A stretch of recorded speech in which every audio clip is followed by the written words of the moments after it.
galing sa pagkahenyo. Aling pares ang papasa at mananalo sa mas hinahigpit na labanan dito sa semifinals ng Pinoy Henyo High Alumni Edition. Para ng galing at talino, aling pares kaya ng high school alumni ang mananalo? Alamin natin sa semifinals ng Pinoy Henyo High Alumni Edition. Here are your Henyo Masters, Vic Soto and Joey De Leon.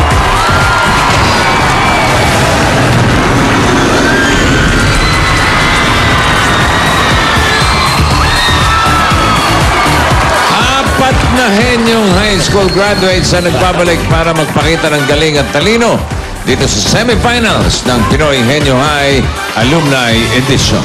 Malapit na nating malaman kung alin pares ang mag-uwi ng 300,000 pesos at kung anong eskwelahan ang mabibigyan ng kalahating milyon na magagamit sa kanilang pangangailangan na yan. Ang mga maaari na mga panalunan, ayan, hawak natin mga AB Dabber Cards. Ayan, simulan na natin ang Pinoy Henyo exam. Kilalanin natin ang unang pares. Roll VTR.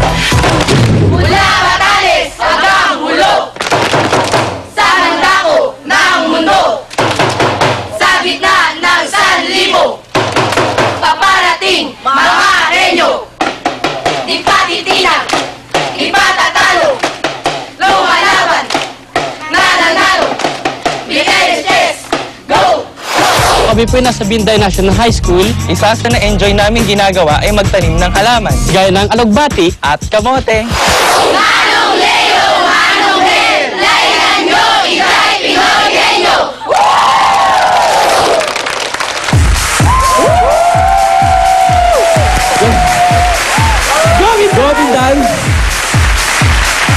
Mel and Leo. Okay? Okay? Ito, walang sabit ito ngayon. Parang nararamdaman ko. Ito hindi ko alam kung saan nag-aral eh.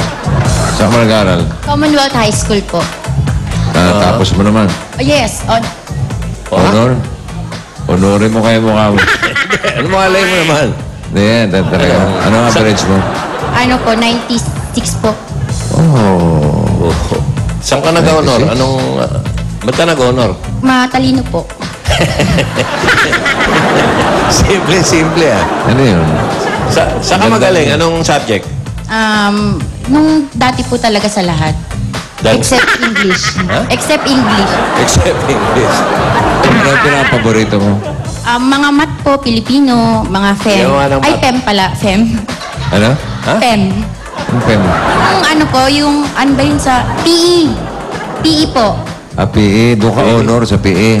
Ano po, lagi po akong may award every year. Ano award? Ano po, Best in FEM. Opo.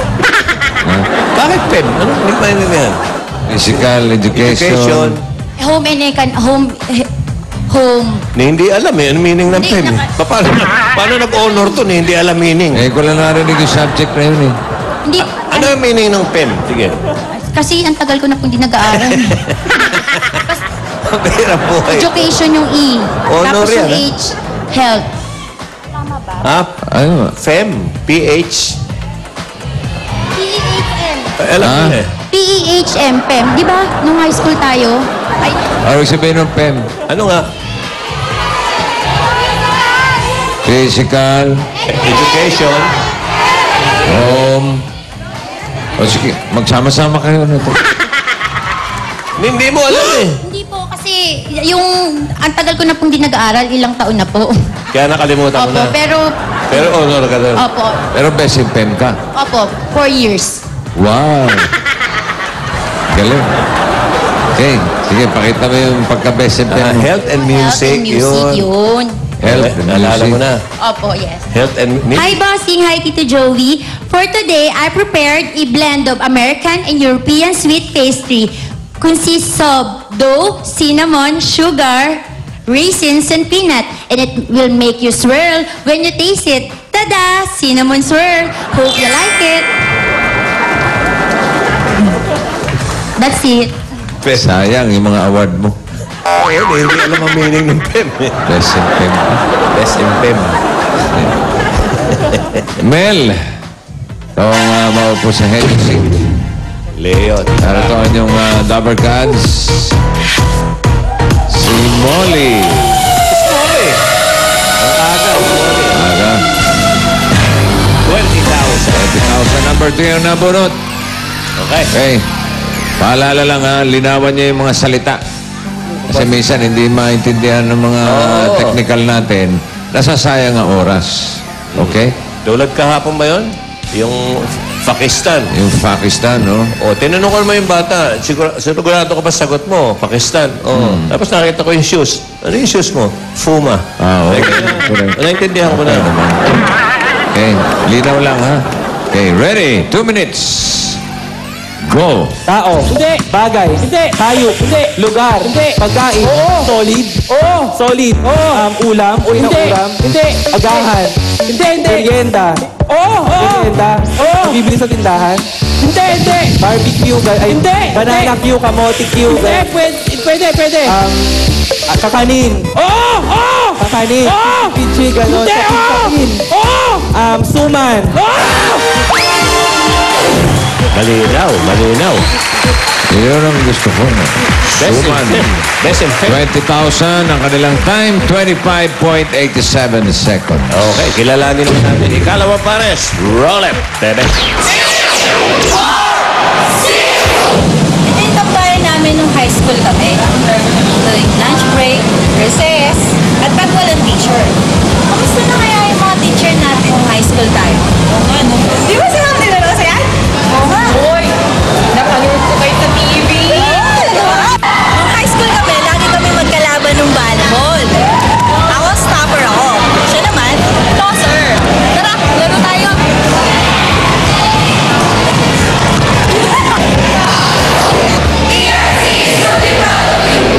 We hope and pray kayo ang manalo sapagkat kayo ang henyo ng PRC at ang buong Pilipinas.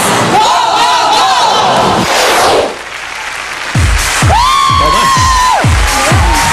Del Rosario. Fight, fight, fight! Okay, let's fight. Ang tagatanong si Eileen. Aileen, nalikan ito.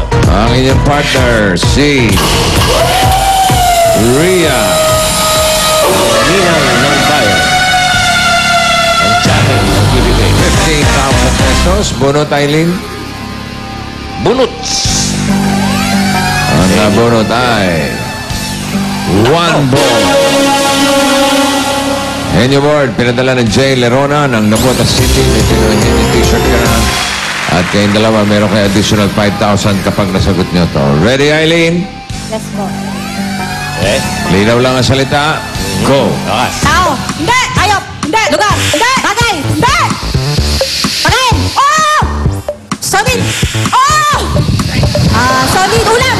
Hindi. Gulay. Hindi. Anas. Oo. Bilog. Oo. Hindi. Hindi. Suman. Ay, suman. Pakwan. Oo. Laka. Bilog. Pakwan. Bilog. Suha.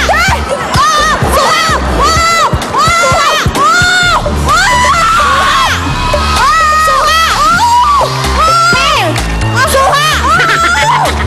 Dalandan! Suha! English! Ano English?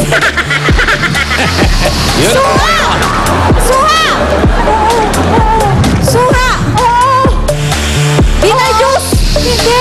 Suha! Balating! Hindi! Suha! Nakalimutan ko! Suha! Suha! Suha! Sorry Suha! English. Ito, maganda to. Tingnan natin. Suha! Suha! Watermelon! Sorry! Okay! Suha! Mansanas na lang. Sabi, sorry. Sabi mo, hindi. Sorry, hindi. Nablangko ako. Oo nga ni Mergento. Suha! Suha nga! Hindi ko alam. Suha! Tears. Luha. Suha! Tears.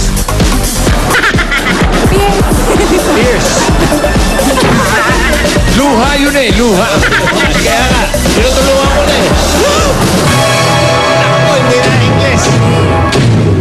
Alis lang ng suha. Lagay ko na wala sa isip mo. Okay.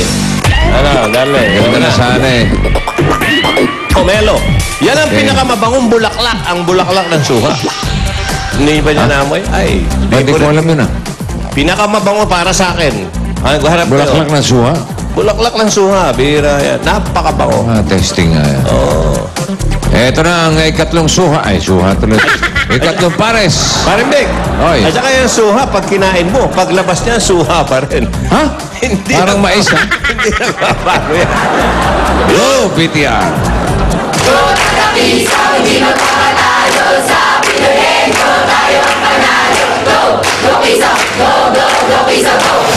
Kami ang batch 94 ng Kisaw National High School.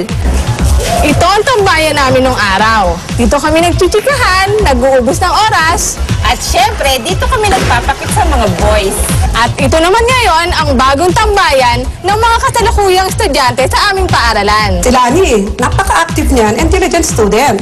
Sila ka lang naman ang panlaban ko sa rhetorical contest. Shine, Kisaw, shine forever.